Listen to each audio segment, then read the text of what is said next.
Okay. Bismillahirrahmanirrahim.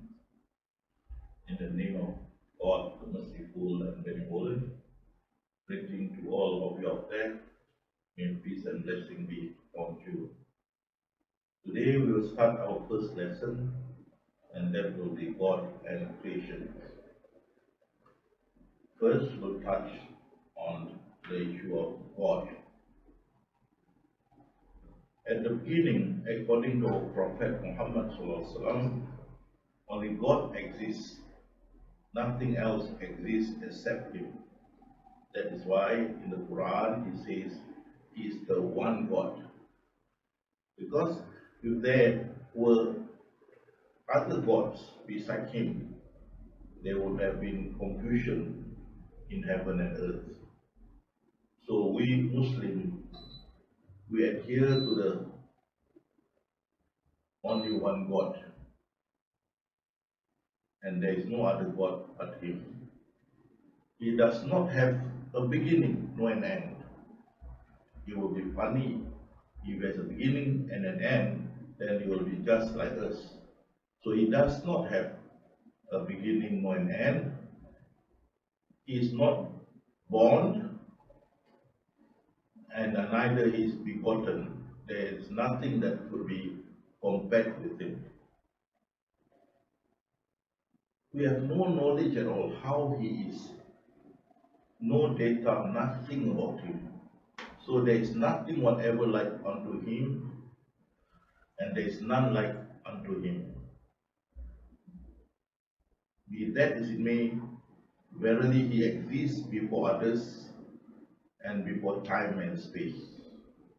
So there's only one God, totally unknown, totally unseen, no beginning, no end, exists before others. He cannot be preceded by others or even empty space. When He exists, nothing exists but Him. Now, we come to the creation. First, the command. To Him, to God, is due the primal origin of the heaven and the earth. When He decreed a matter, He said, be, and it is. Whenever God wants to create creations, including space and times, He needs only to command, be, and it will be. So it begs the questions, if He is the only one exists, to whom the command be He addressed to? And this is the point that Imran Hussein stated in his book, The Changing Order of Islam. The question remains, however, and which is extremely complex and difficult, is what is the relation between creator and creation? Are they distinct and separate? In which case, Tawhid will fall. The basis of the monogamous religion, one God, will fall. That's Tawhid. The basis of the monogamous religion, Tawhid, will fall. Will fall to the ground, since something will have an existence independent of Allah. That's correct. If He commanded be to something else, then that something is in existence independent of Allah. That will destroy the concept that He is alone. And therefore, the basis of belief that there is only one existence, one God, will fall to the ground. Or are they identical? That means when He say be, there's another identical to Him. Which case will end up with pantheism. That means everywhere you look, you only see God. And that is pantheism. In the today's environment, you look at the tree and you know behind, the trees, spiritually behind it is God. You look at the animals, you know spiritual behind it is God. And all other creations you see but God. And that is pantheism. Everywhere you see, and you will see God existent behind, or uh, the hidden from the exterior that you are looking at. So that is pantheism, saying God everywhere you look. And that cannot be. We don't accept pantheism in Islam. To us, there is God, nothing but Him. Okay? So, to whom did He address the command be? To whom He addressed the command be?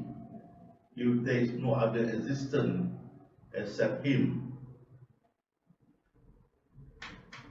the conclusive evidence is to Himself. Since there is no others, that He must have commanded it to Himself. Is it strange? No, it's not strange at all. Because in the Quran, even the Prophet had stated, God commanded to Himself, my mercy precedes my anger. Therefore, there was occasion God commanded or gave the command to Himself. And the two verses in the Quran to back it up. He had prescribed, that means commanded Himself, or prescribed for Himself mercy. Your Lord had prescribed for Himself mercy. So there were occasions where God spoke to Himself or commanded Himself. There were occasions, so it's nothing strange. Therefore, when He said be, He commanded be, it would be to Himself. And when He commanded be, the first thing that appears is the countenance. Sometimes in the Quran called the face. Countenance or the face is just something aglow. You can see from the picture here. Suddenly there's something aglow. Right?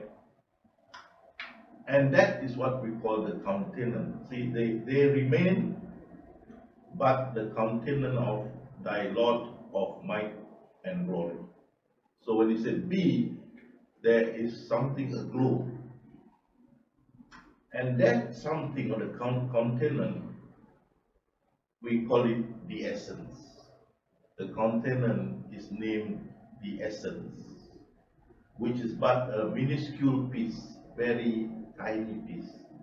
That means a tiny glow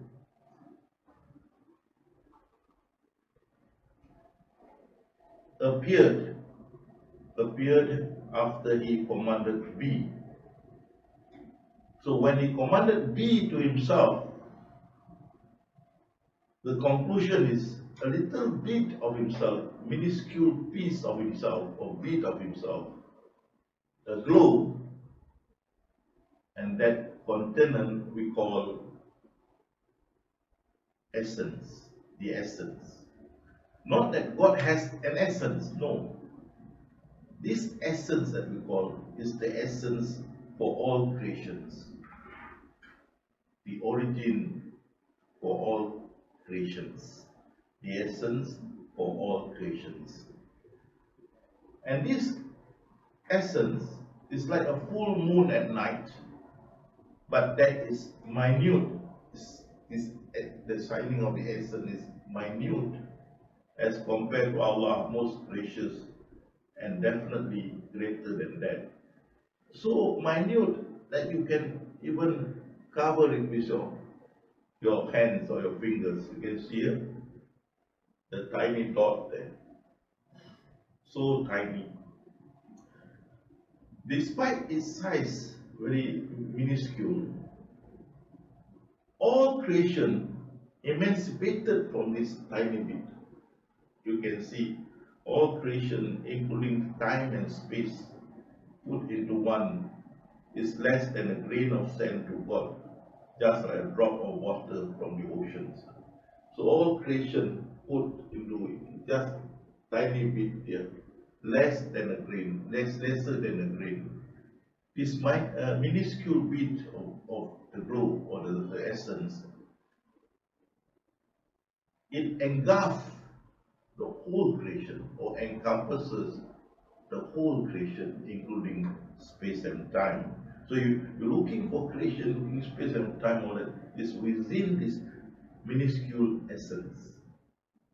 So you see, like a tiny sand among the desert, that according to Jesus, like a drop of water in the ocean, how minuscule it is. So you see, Jesus said, all creation in space and time put into one is less than a grain of sand to God, just like a drop of water from the ocean. See the minuscule bit of the essence. It's really, really very tiny. And yet it contains all creations, including space and time. And according to the Big Bang theory, this essence is lesser than a subatom. Can you imagine that? Lesser than a subatom. That means it's really, really, really very, very tiny.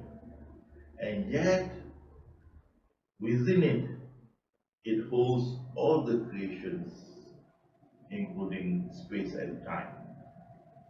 So this essence is the first creation. He is the essence, is the first. He, the essence, is the first creation, created by God when He commanded be. And because He's the first essence, because He's the first, this essence becomes the source of all creations, including space and time. And the prophet said, you, the essence, is the origin of all creation. So this tiny weeny bit,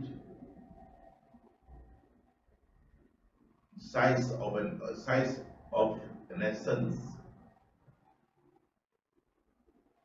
bring about all other creations, including all other creation, including space and time. It is the source, the origin of all other creation, including space and time. Since it is the source of all other creations, including space and time, therefore it is an obligatory existence for all other creations. That means it must exist first, since it is the source, before other creations, including space and times, are created. So you can see here the essence, and from the essence become creations, including space and time. Within the essence, the tiny weeny bit essence, it contains all creation, including space and time. And according to Professor Al-Buti, it is of certainty, without any doubt at all, that all creation of probable existence come from the obligatory existence, and that is the essence. Obligatory existence in Arabic is called wajibul wujud. Wajibul means obligatory, wujud means existence. So this essence is an obligatory existence to all other creation coming out of it, which are probable existence. So in order to have creations, you must have this obligatory existence called the essence. the essence is the source of all creations, including space and time. You can see the example. The form is a table, but the obligatory existence, the watchful wujud, is the wood. Without the wood, you cannot have the table. The wood is the obligatory existence. The table is a probable existence, because without the wood, they can never be the table. So it's a probable existence. Similarly, you look at the cloth. These are form, or the cloth is a form, and this cloth is made from threads, and these are obligatory existence. The thread are the obligatory existence that bring about the cloth. Similarly, you can see here, table forms, obligatory existence is the wood. Okay, ice forms, the obligatory existence is the water. From water you have ice, from wood you have the table. So these are obligatory existence, these are the probable existence, and the essence is the obligatory existence. From the essence comes about creation, the form. So the essence not only being first, being the source, but it is an obligatory existence for all other creations, including space and time, to come into being. And the essence also is the last. That means everything comes from it and will return to it. It is the first and is the last. Similarly, you look at the ice, water first, obligatory existence, then come the ice. When the ice melted, will come back to be water again, water the last. Similarly, the essence. From the essence, you have the creations. So, it's the first. And then, when the creation is destroyed, it will come back to be water again. It will come back to be essence again. And that is, the essence will be the last. Therefore, Allah said, I am the last. That means, I means the essence. I am the last. Everything will be destroyed except the essence. Okay? Of course, when you look at this, it's understood. Ice come about from water and return back to water. Similarly, we come into being from the essence, will come back to the essence. And that is why when any mishap occurred, a Muslim will utter Inna lillahi wa inna ilaihi raji'un. It means from him and to him we go back. So he's the first and he's the last. Next we're going to the manifest and the hidden.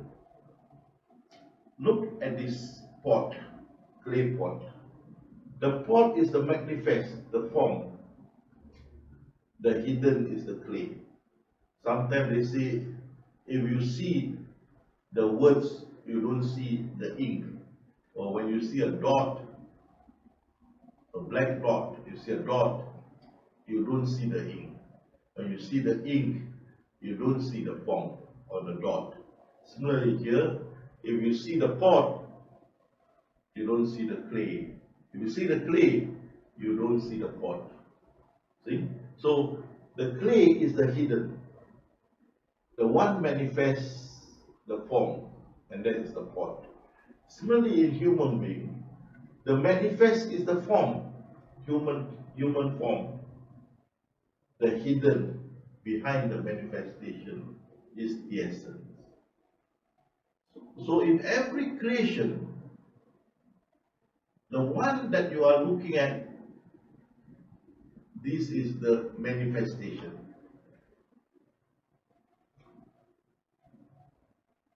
But the one hidden behind it, that is the essence. Hidden behind the manifestation or the form. So in every creation you look, including space and time, these are the manifestation. Hidden behind all this that you didn't see is the essence. Again, I repeat it. Everything that you look at, including space and time, this is the essence. Sorry, this is the form. Hidden behind it is the essence. It's just like science. It says everything created from atoms, whether in physical forms or space and time. These are created from atoms. But science stopped there. In Sufism, we say the atoms come into being from the essence. From the essence. So you can see every form that you look in the universe, hidden behind it, the essence. So you can see the form, hidden behind it is the essence. So another one here, creation and the essence.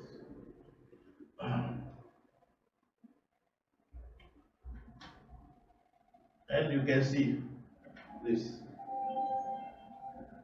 You see inside here, all these are creations and created by atoms according to science. But do you know behind the atoms, hidden, do you know what it is? It's the essence. So the essence is behind all, hidden behind all atoms that created creations, times and space. Now, you want to see how great is the forms and the essence encompassing. You can see from this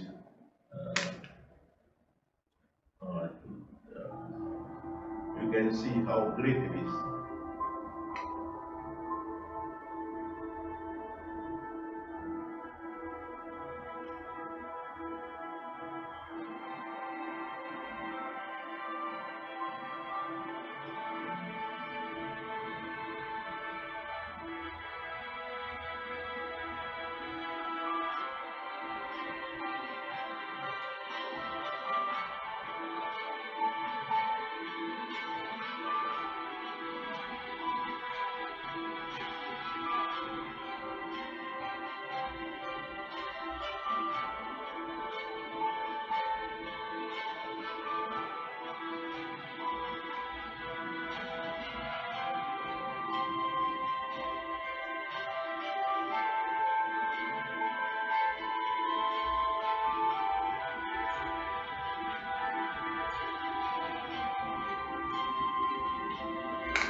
So you can see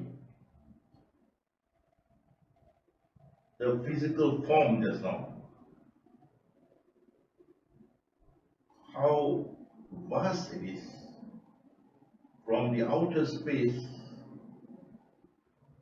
and it went down to our DNA.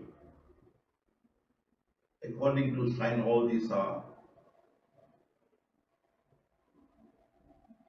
but atoms. All these are created from atoms. But we, the Sufis, Islamic Sufis, we say that the atoms, behind the atoms are the essence. And all these are within this. You see, within that funnel shape that you are seeing. And that is what we call in Islamic version, Loh Mahfuz, the great book of God. Why is a great book? Everything inside here are created, are managed, administered by Him. Nothing is amiss. We come to that later in our future lecture. So you see how deep it is. And these are all atoms. If you remember, these are Higgs fields. From the Higgs fields, the atom get together and become all creations, including space and time. But all these are encompassed by the essence hidden behind the form that is behind the atom.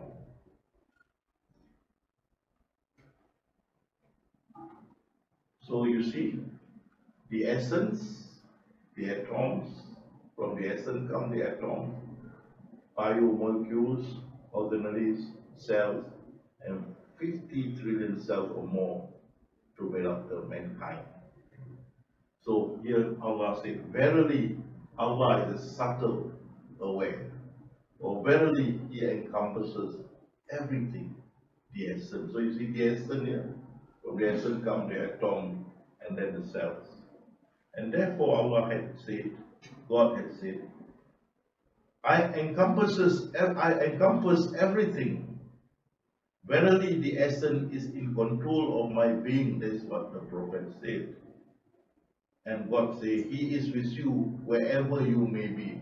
True, because behind this form is the essence, His essence, the essence He created to be the essence of humankind, or the essence of creation. So, wherever we are, the essence is always with us. So, and He is with you wherever you may be, and the essence come about from a tiny little bit of Himself when He commanded be. Therefore, if the essence is with you and never separate from you, He therefore is closer to us than our jugular vein, and is always with us wherever we are.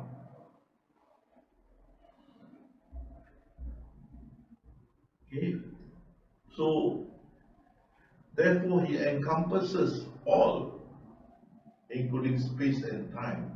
All, there is no exception. Everything covered. There is nothing left not covered by the essence. By the way, without the essence, nothing can exist because it's the obligatory existence. Okay?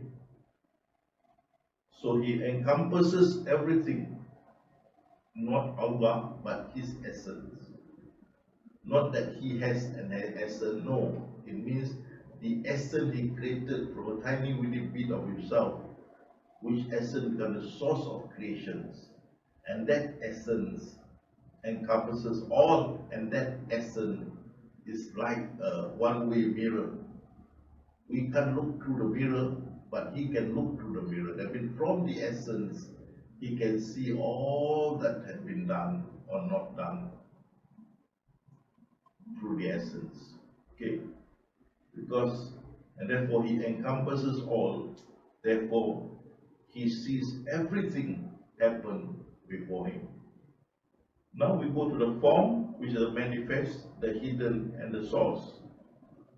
The forms are but his manifestation. So he manifested, the essence manifested, become forms. Become forms, and the forms are become specific attributes. So the form can be human being, can be animal, can be trees, can be space, can be anything. But this form manifested from the essence, the hidden one. The manifestation brings about opportunity to achieve one goals, and that is Ma'rifatullah. So from the manifestation, you know what is hidden. The hidden is the essence. So from the manifestation, we know the hidden, that is the essence. And from the essence, we know the source, and that is God. You look at this example, these sandals or flip-flop. This is the form, but if you see the substance is rubber, that is the hidden. Behind the form, the hidden is the rubber. Behind the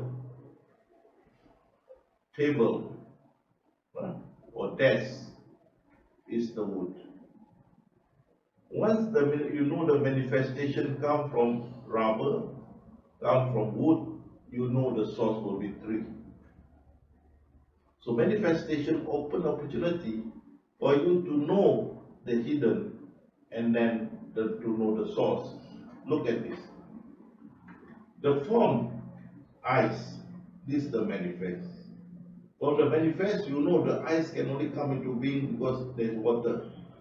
Water is hidden in the ice. And when you know the hidden is the water, you know the water source will be the ocean. Okay? And that is the way you see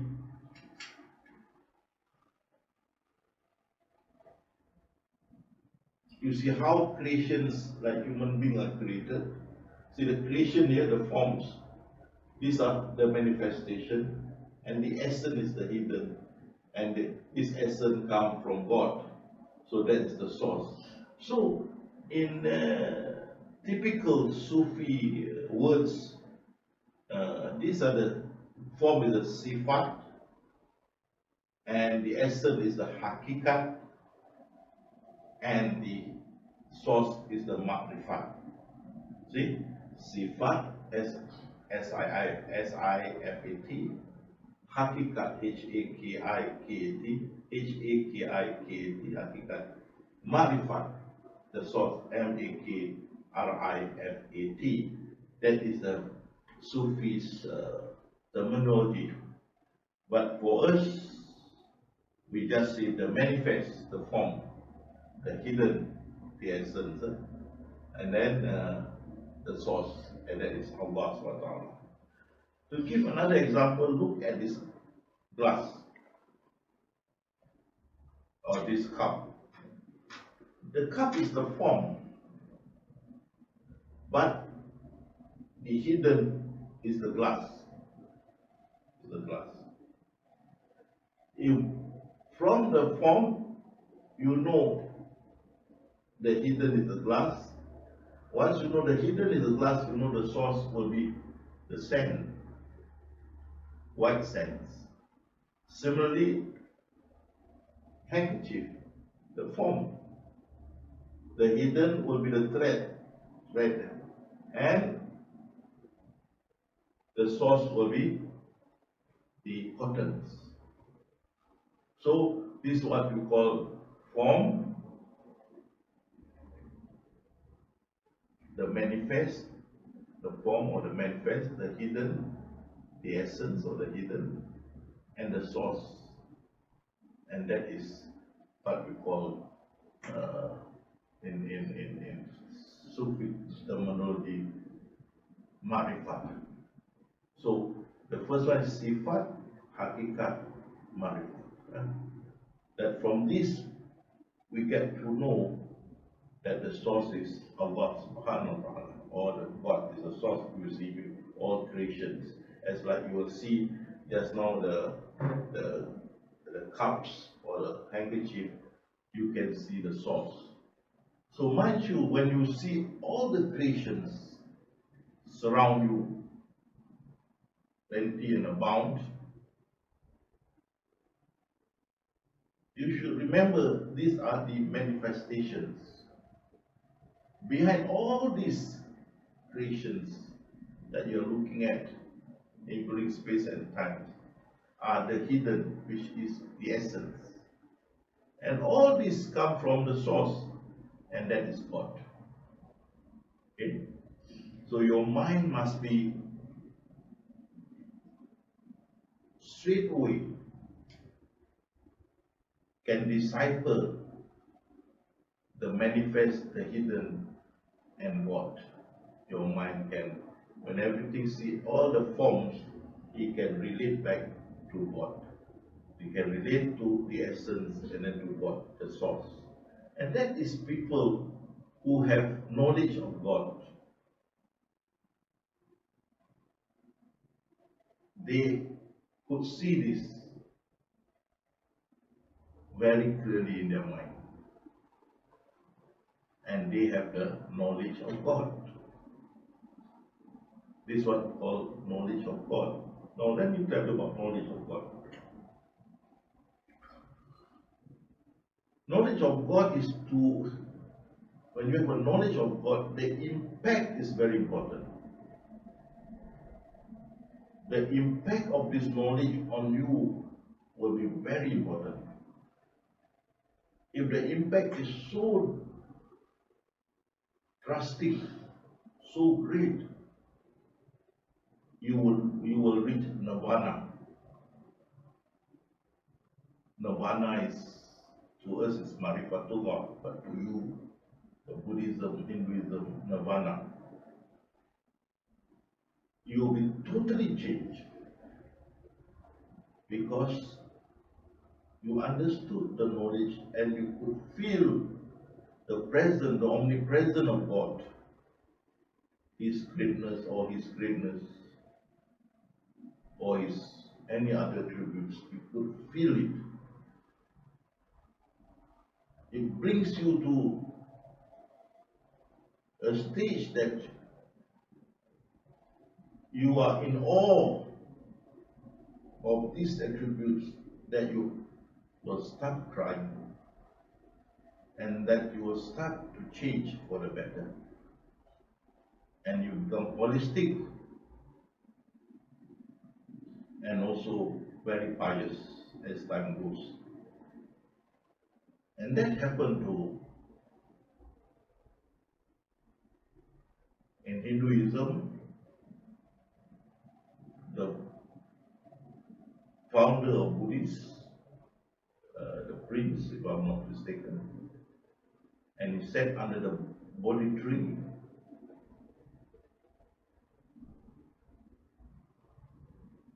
and he found the answer to God, and that is Nirvana. We heard about Sai Baba also, not Sai Baba, sorry, Guru Nanak.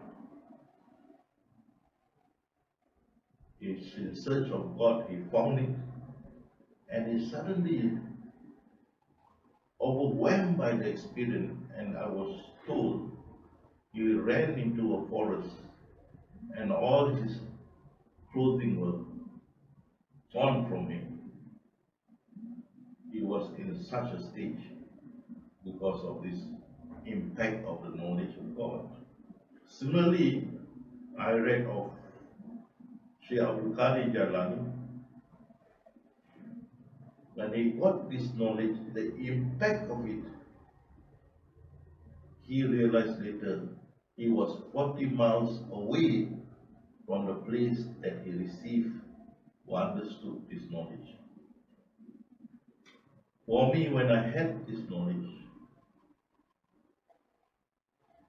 I cried quite a lot for about 4.5 months every day. I tried a lot.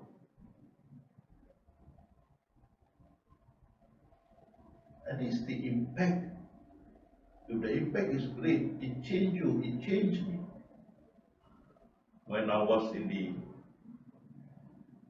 institution of tertiary education, they called me public enemy number one when I was in the first year, second year.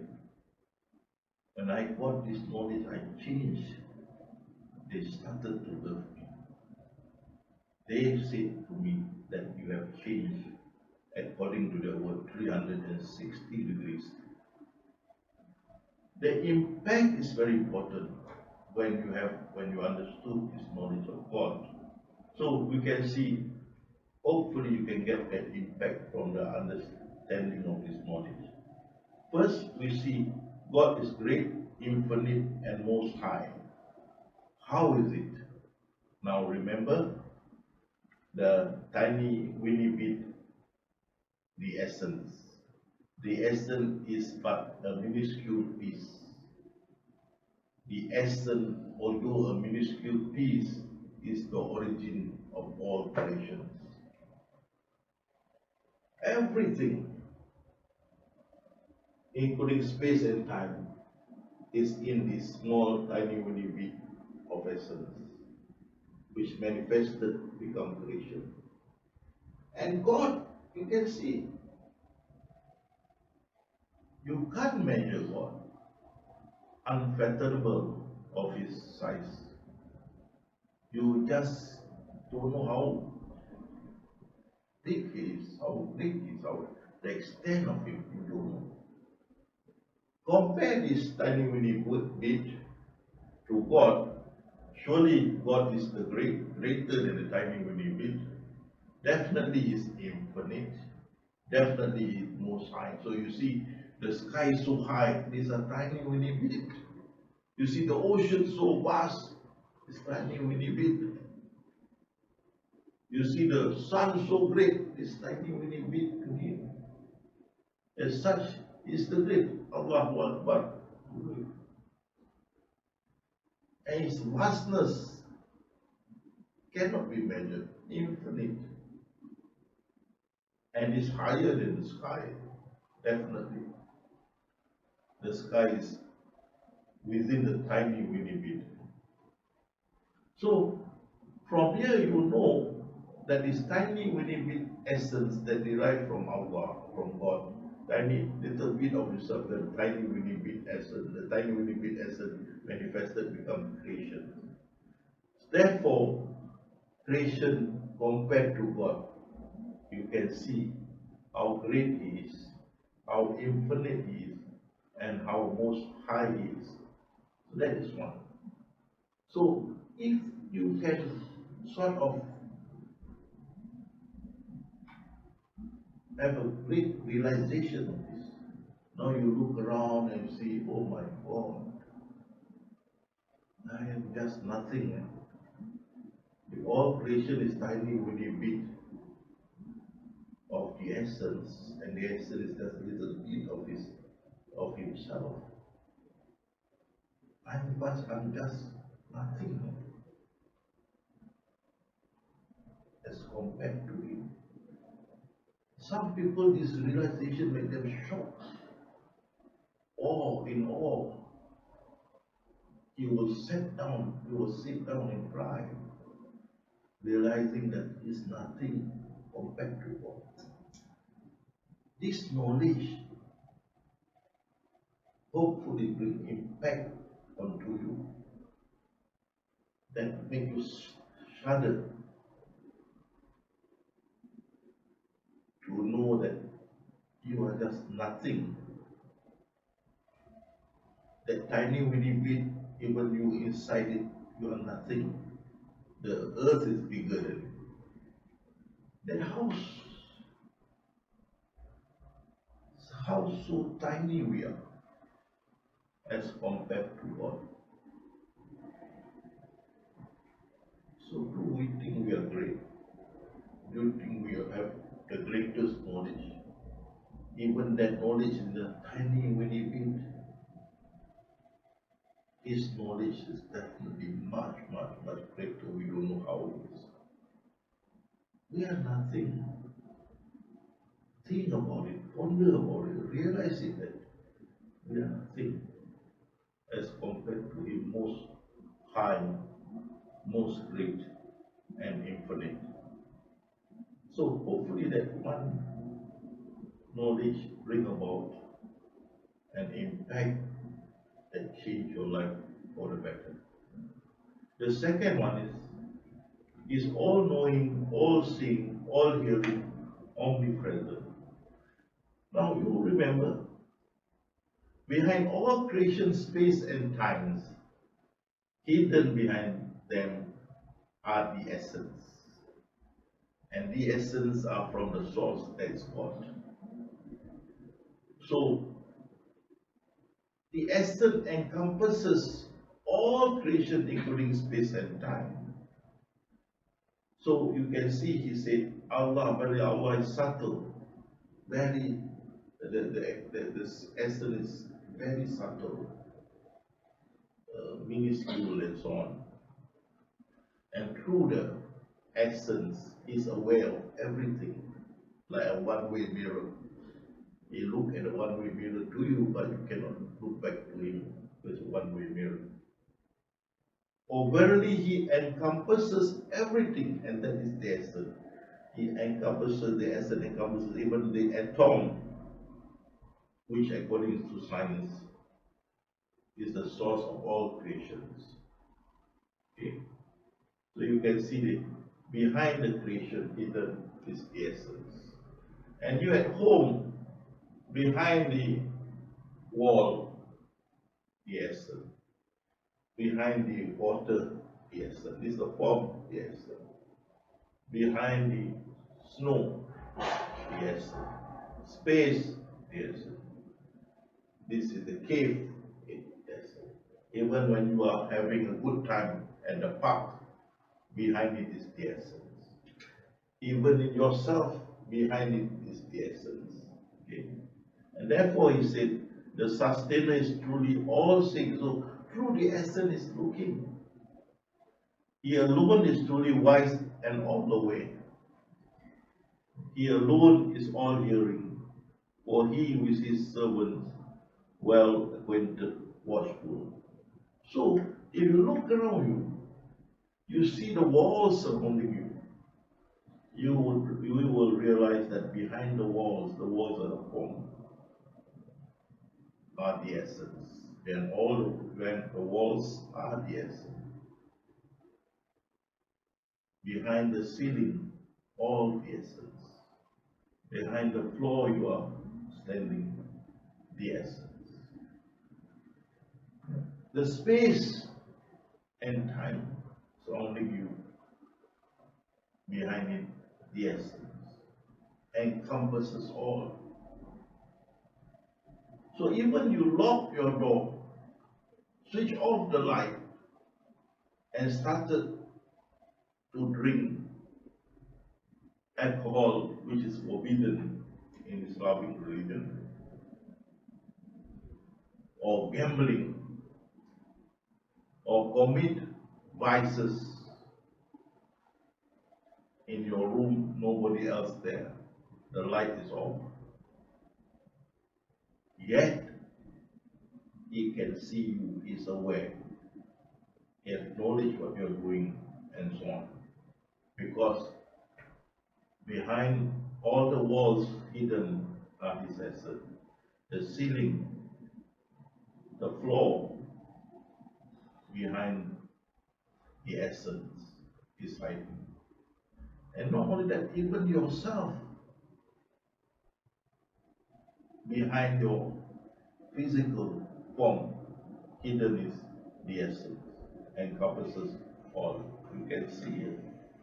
See the essence, and the form is the human thing. And not only that, because the essence is in yourself, hidden behind your form. Therefore, he knows what is in the heart of man. And as such, everywhere you turn, Every time you form, you see the form, you must realize there must be the essence hidden. The essence which is the obligatory existence must be behind all the things that you are looking at. So that's why God said, to God belong the east and the west, whichever way you turn, there is God's presence. God is omnipresent and omniscient. You can't escape. His essence encompasses all. Now again, I repeat and remind you that when I say His essence means the essence, because God has no essence. The essence of creations that He created, the first creation that is the essence of all other creations. So that's why the first creation, the essence is the obligatory existence, whereas the other creation coming from the essence are the probable existence. And as such, once you know the essence encompasses all, even your physical form, then you will realize what God said is true here. You were unable to hide yourself from your hearing and your sight and your skin to prevent them from testifying against you. And you imagine that God was unaware of much of what you do. So whatever you've done, even your skin, your physical form can be witness against you, because behind these forms are the essence. That is how great God is. He knew everything that happening, because the essence encompasses all. And not a leaf fall, but He knows it. How He knows it? Because behind the form of the leaf is the essence. The trees, the essence behind it. The space, the essence behind it. So He's omnipresent, all seeing, all knowing, and so on. And therefore no escape. There's no emptiness that you can go where there is no essence. The essence encompasses all. The three companions of the prophets who did not participate in the war with the prophet, after the prophet come back with the army, and they were really very, very repentant. They repented of their wrongdoing, not joining the prophets in the war, and they really felt suffocated for the guilt they had incurred, and therefore they perceived that there is no fleeing from Allah, and no refuge but to Himself. You cannot escape. How to escape? His essence encompasses all. There is no place vacant, empty without His essence. Without His essence, nothing can exist. His essence is obligatory existence. So if you look around you and you realize the essence encompasses all that you see, including your body, your physical body, that again make you really, really shocked to realize that He has been watching you, listening to what you say, hearing what you say, what you're doing all the time. Is omnipresent. The essence is omnipresent because it is the obligatory existence of all creations, including space and time. Therefore, it's all time, all seeing, all hearing, all knowing, and so on. To know this,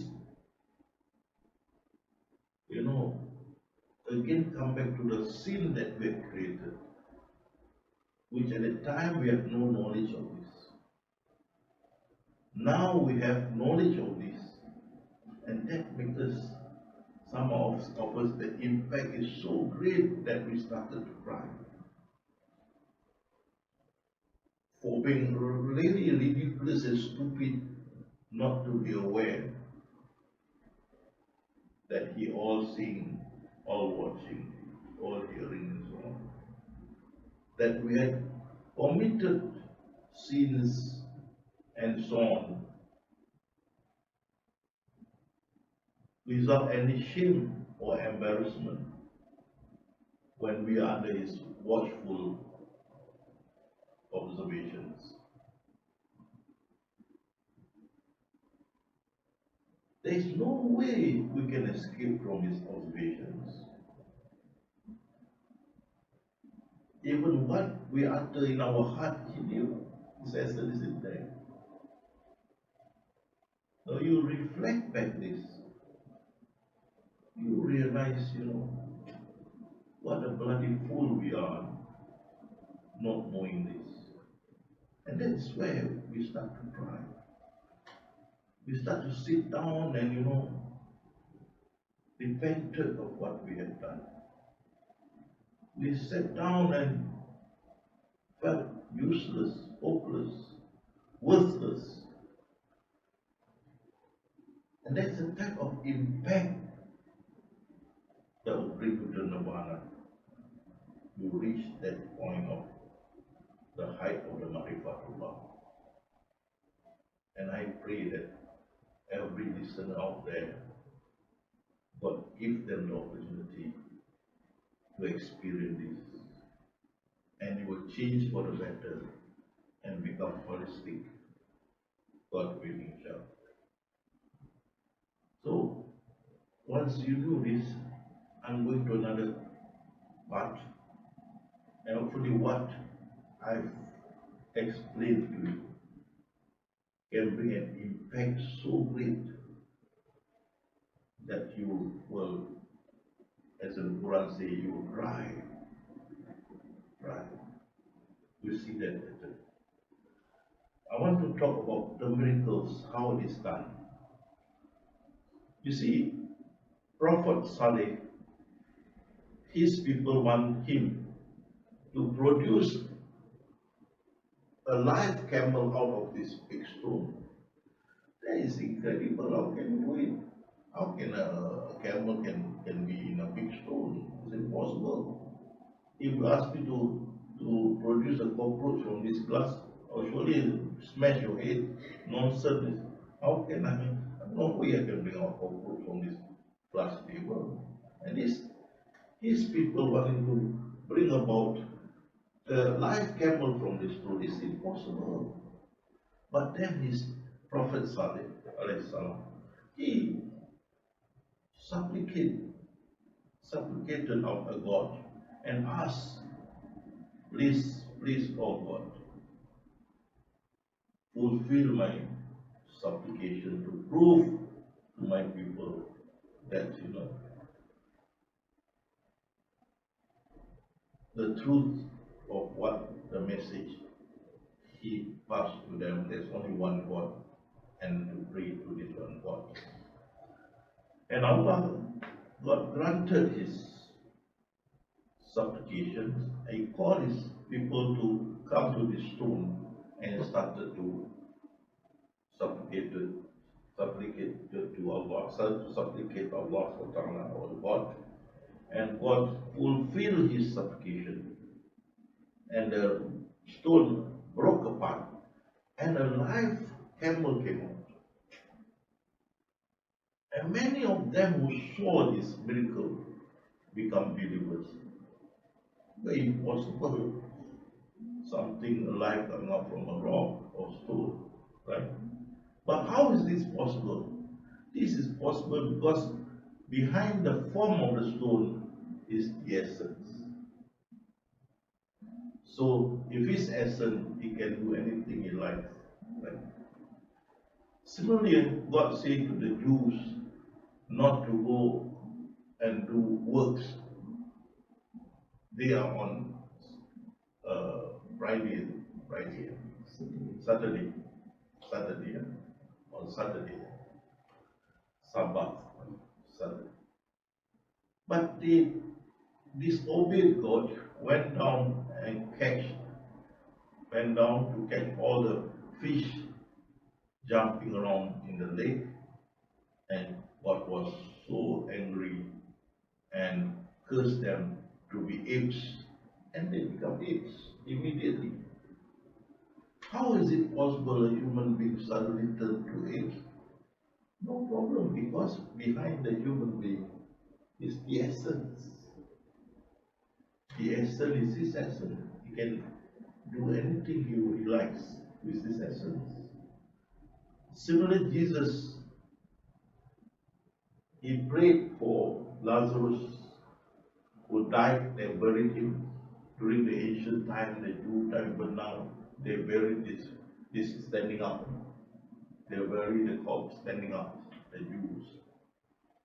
So they opened this, and Jesus prayed and called Lazarus, wisdom, with God approval, rise thee. And you see, Lazarus came out. Lazarus came out from his tomb. How is it possible? Person dead for so many days, come back to life? The answer is again the essence behind the corpse, hidden behind the corpse. There is no problem. Similarly, you can see Moses, he parted the Red Sea. How is it possible? When he just knocked his cane to the water, and the water split up, and he could bring all his followers to this side of the river, and the Pharaoh and the troops came in, and the water come down, and they died. How is it possible? No problem. Because behind the form of the water, the Red Sea, is the essence. Okay? So now your eyes are sharp.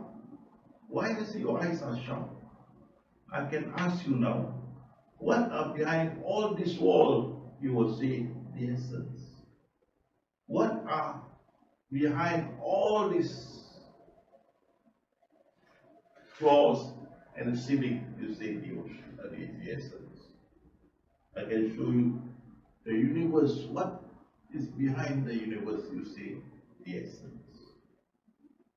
Now, even though you don't see it visibly, but with the knowledge, you know it's the essence. It's just like you see, behind the water, behind the ice is the water. Even though you see the ice, you don't see the water, but you are confident to say it's the water. Behind the form of the ice is the water, because of knowledge. You have knowledge, and your eyes become sharp. So now you see all surrounding you. You know behind all these forms, space and times is the essence. All the time looking, watching, observing, and so on. And even in yourself. Okay? So if I ask you, what do you see behind all these walls, floors, and ceiling? You say, the essence. But if a newcomer just come into this class, and I ask him, what do you see behind all these walls? He will say, red bricks. Red bricks. Because he has no knowledge, and his eyes is not as sharp as you. Okay? So you have this knowledge, your eyes are sharp. And this is what the Quran says. Indeed, unmindful hast thou been of this, but now we have lifted from thee thy veil, and sharp is thy sight today. With this knowledge you see all around you, hidden is the essence. Soon we will show them our sign in the furthest region of the earth and their own soul, until it become manifest to them that this is the truth. You see anything, even universe everywhere, with this knowledge, you know beyond all this is the essence. On the earth are signs for those of urgent faith, as also in your own self. Will you not then see? Even ourselves, there is the essence. And God said, can the blind be equal to the seeing? Will you then consider not? So your eyes is sharp now. You can see things that others don't, because you have the knowledge of God. Similarly, you, because of this knowledge, thou wilt see their eyes overflowing with tears, for they recognize the truth behind all this is the essence encompassing. They pray, our Lord, we believe, write us down among the witnesses, the people who witness that behind all this is the essence lurking around. Hence, God says, are those equal, those who know and those who do not know. Okay? So once you have this knowledge, your eyes is sharp and your knowledge is good. You are not like others who don't have this knowledge. Okay? Now I want to move to another one. This is concept of one existence. One wahdatul, existent wujud. Wahdatul wujud, one existence, the concept. The followers of this concept believe Allah, when He spoke to Himself, be, the whole of Allah become creations. So Allah is also the creation. So they do not differentiate between Allah and the creations. To them, Allah manifested as creations. And they say one in all, one is Allah, all is creation, all in one. Allah manifested as creation, and they say one in all in one. So, Wahdatul Wujud does not differentiate between man and Allah, or creation and Allah. Creation is Allah, Allah is creation, all in one, all in creation. One is Allah, all in one, one is Allah. So creation is God is creations. And they have even used this concept in their own technique of lettering or alphabet. You can see when they write poems, especially poems, or even articles and so on, they will use capital to address Allah as Allah, and small lettering or alphabet as creation. So you see, I am you, small letter you, why? That means God is also creation. I am He, or you, big, this God, I, you are you, you are He. See, the small and the big. So when you see poetries using this, you have to understand this is the one existent concept, Wahdatul Wujud, that is God is creation, creation is God. See, this happened in the time of the fourth Khalif Sayyidina Ali radiallahu anhu. This had happened, this event had happened during his time. According to Sharustani, who recorded this event, a companion named Ibn Sabah went to Sayyidina Ali, the Caliph, the fourth Caliph, Ali bin Abu Talib, And he say, you are you. You, capital letter. Are you, small letter. So Ali asked him for clarification.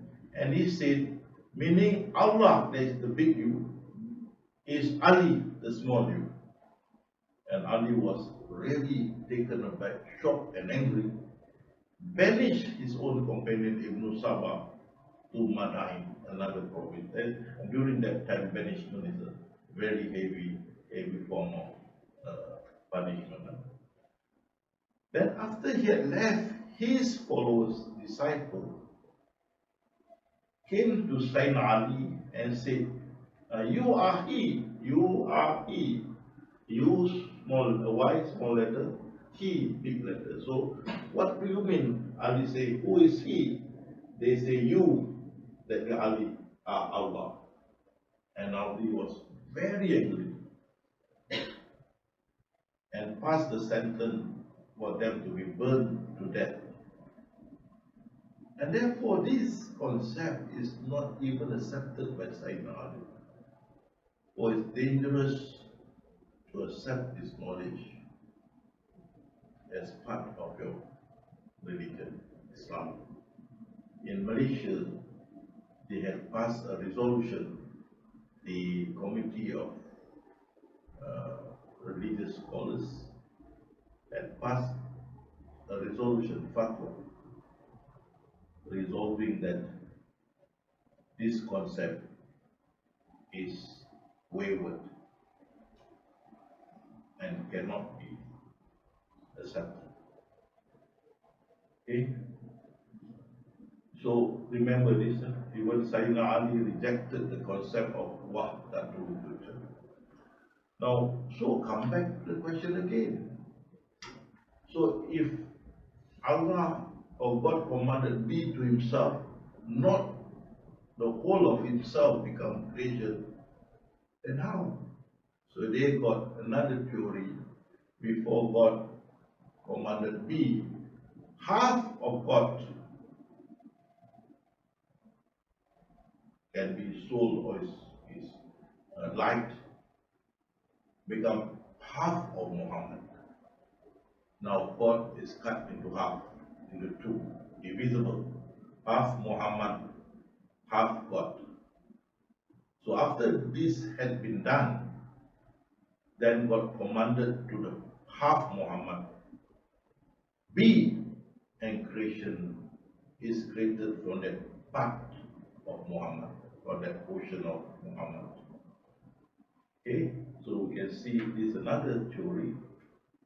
There's Allah, and then before he commanded be, it become two parts, divisible. Then the part of Allah commanded be, kun means in Arabic means be, to the part of Muhammad, and creation is created from that part of Muhammad. You see here, before Allah commanded kun, that's be, half of his soul or his light became the soul or light of Muhammad. Thus when Allah commanded be, his command was directed to the soul or light of Muhammad, and from it all creation was created. Therefore, the soul or light of Muhammad is the secondary source or the hakikat of all creations. Now, this is not correct. There is no verses in the Quran nor the Hadith, neither the four companions of the Prophet and Abu Bakr, Ali, Umar, Osman and Ali, none of them had ever spoken about this. None.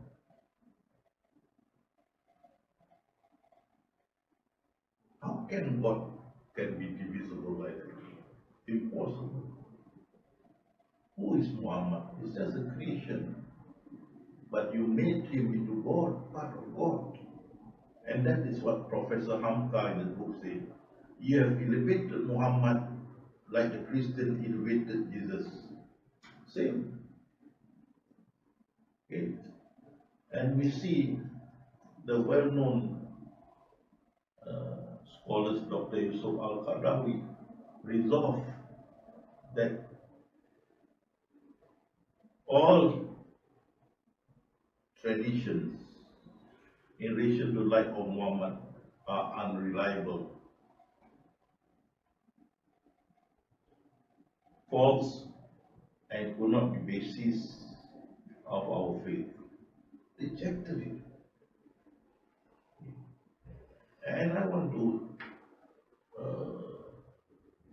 tell you, listener, the concept of Wahdatul Wujud and Nur Muhammad appeared before the event of the Tariqat.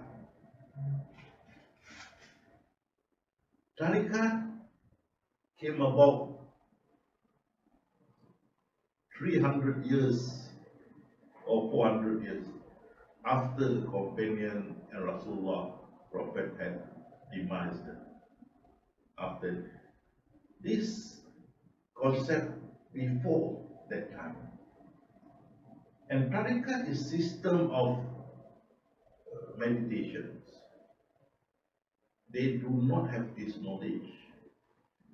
But later on, many of them absorb this Wahdatul Wujud in the concept of light of Muhammad, Nur Muhammad into their specific groups. But you know, as I have had explained to you, the concept Wahdatul Wujud or one existence has been rejected by Sayyidina Ali. And this concept also is rejected in Islam because clearly Prophet Muhammad is just a normal person. And that's what Sayyidina Abu Bakr said, that whoever worship Muhammad, Muhammad has demised. However, whoever worship Allah, he is immortal. And Allah had said, Muhammad is no more than an apostle. Many were the apostles that passed away before him. If he died or was slain, will you then turn back on your heel? If any did turn back on his heel, not the least harm will he do to Allah. But Allah on their hand will swiftly reward those who serve him with gratitude. Well, he's just an ordinary man. You cannot immortalize him, make him be part of Allah. Cannot. He's not the source of creation, because the Prophet himself said, you the essence. He didn't say you or I, the light of Muhammad. He never say, are the origin and the ends of all creation. No. He said very clearly, you, the essence, are the origin and the end of all creation. This tradition is sahih, mean good, valid. Okay. So in Malaysia, there's passed the Committee of Islamic Scholars passed a resolution of fatwa saying that this concept that Prophet is part of Allah is wayward and should be rejected. I want to add a point again. The followers of this belief also say that Rasulullah Sallallahu the Prophet was known in heaven as Ahmad. When he come down to was born because of Arabic grammatical order, it put Muhammad because of grammar and so on. But he's known as Ahmad in the heaven. So the followers of this concept even went to the extent Ahmad without M become Ahad. Ahad means one, referring to God. So Muhammad, Ahmad without M is God. Rasul, the Prophet, is also God. And that cannot be. He's just an ordinary person appointed by Allah to be his messenger. So be very careful even fatwa or resolution that been made in Malaysia saying that this wayward should not be accepted, that the Prophet is part of Allah, not created, but part of Allah. Be careful. I will end my lesson today and will meet you again inshallah in the days to come. Wabillah taufiq wal hidayah. Assalamualaikum warahmatullahi